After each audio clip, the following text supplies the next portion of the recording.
Okay, we want to start to use this, which is a dovetail jig. It is a machine that will help you cut a dovetail join, and the dovetail router is this, and it is sitting at a 30-degree angle.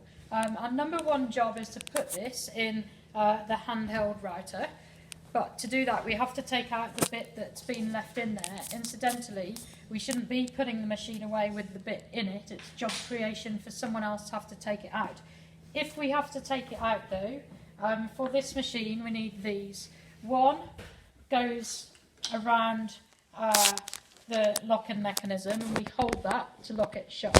One goes on the nut and we pull those in different directions. Okay, so that will undo them, and that came undone as it should. It shouldn't be over tightened. If you're having to apply a lot of force to undo this, things gone wrong. Alright, now I've undone it, I can pull that bit out and put the dovetail bit in. Now, dovetail bit has a bearing on it, and that bearing runs around here.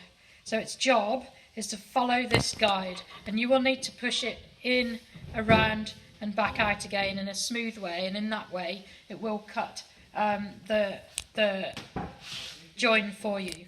To get it properly into the machine,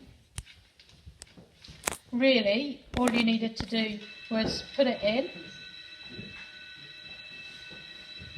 and tighten up the screw, which is this, but this won't go through there, so we couldn't have put it in and hoped that it would be locked shut. It wouldn't be in properly, so we needed to thread this on first, then put it in the machine, and it is a taper fit, so we slide it in.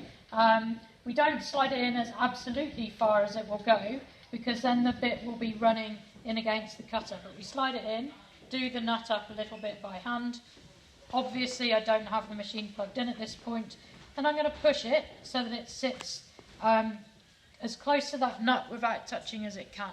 Then I get my smaller locking one back on, my larger one over the nut, and this time I pull towards me, and that has the bit in the router. That's how you change the bit on the router. Thanks.